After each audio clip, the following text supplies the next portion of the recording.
నేను ఎప్రిషియేషన్ ఇస్తూ ఈ సినిమాని దయచేసి థియేటర్లో మీరు చూడండి. మీకు ఏమాత్రం నచ్చినా మీరు మమ్మల్ని గుర్తు చేసుకోండి. అదే ఈ జన్మకి నాకు చాలు అని మరొకసారి మనవి చేస్తూ ఈ అవకాశానికి మరొకసారి కృతజ్ఞతలు తెలియజేస్తూ మీడియా వాళ్ళందరికీ నమస్కారం. Thank you. Thank you sir, thank you so much. దొంగతనం అన్నావు కదా, ఆగు నేను మర్చిపోయాను అనుకున్నావా? నువ్వు ఎప్పటి నుంచి నాతో ఏమండి నిజం చెప్పమంటారా అబద్ధం చెప్పమంటారా మహారాజా? నిజమే చెప్పవాయా అన్నాడండి మహారాజు. నిజమే చెప్పవాయ్ అని. మా నాన్నగారు స్కూల్ టీచర్ అండి, military school teacher. So school teacher అండి. ఎంత స్ట్రిక్ట్ అని అంటే మీ అందరికీ చిన్న ఐడియా ఉండి ఉంటుంది. కానీ నేను ఎన్టీ రామారావు ఇంట్లో పుట్టాను. ఆ ఇంట్లో మేము అద్దెకుండేవాళ్ళం 24 సంవత్సరాలు. అక్కడే పుట్టాను నేను. సరే, అది మా నాన్న ఎంత స్ట్రిక్ట్ అని అంటే హరికృష్ణ అల్లరి చేస్తే హరికృష్ణ కొట్టలేక మమ్మల్ని కొట్టేవాడండి ఆయన. నన్ను కొట్టారంటే నవ్వుతున్నావా నువ్వు, నీ సంగతి చూస్తానే వస్తున్నాలే బయటికి.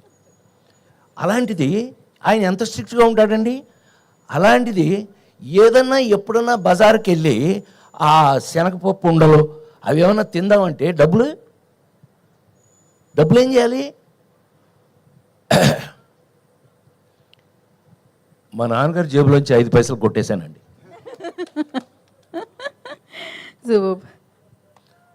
Let's frankly agree.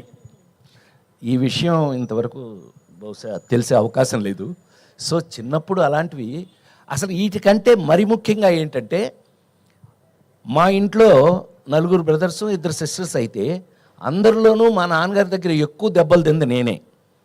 కారణం ఏంటంటే పక్కింట్లోంచి జామ చెట్టు ఎలా కనపడుతుండేదండి. దానికి గుత్తులుగా కాయలు ఉండేవి, అద్భుతంగా పండేవి. ఎవడు ఊరుకుంటాడంటే చూస్తూ మనం పైకెక్కి మా నాన్న లేదు స్కూల్ నుంచి వచ్చేటప్పుడు చాలా టైం అవుతుంది. కరెక్ట్గా మనం చెట్టు పైకెక్కి కరెక్ట్గా కాయలు కోసేటప్పుడు ఆ ఇంటి ఓనర్ ఒక ఆవిడ, పాపం మొగుడు లేడు ఎవరు లేరు, ఆవిడ ఒక్కతే ఉండేది. ఆవిడ వచ్చి కింద కర్రచ్చుకుని ఉంచునేది. మా నాన్న వచ్చేదాకా నుంచుని మా నాన్నగారు రాగానే చూడండి మీ వాడని చెప్పేది. ఈయన పైకి చూసి పొయ్యిలో పెడతారు పేళ్ళు, ఐడియా ఉంది కదా, ఆ పేడు ఇరిగేదాకా కొట్టేవాడు మా నాన్న. సో ఇలా చాలా దొంగతనాలు దెబ్బలు. కానీ నేను గోపాలకృష్ణ లాంటి వాడిని దొంగతనం చేసే పైకి వచ్చాను. Thank you very much. Thank you Rajendra Prasad గారు, thank you so much. So yes, trailer కోసం we all are eagerly waiting అండి. ఏంటంటే దాని అనౌన్స్మెంట్ వీడియో ఏమన్నా మీరు క్యాప్చర్ చేస్తున్నారు? అంటే ఒక అనౌన్స్మెంట్ ఏమన్నా ఎప్పుడు అని వెన్యూలో ఉన్న వాళ్ళందరూ అడుగుతున్నారు.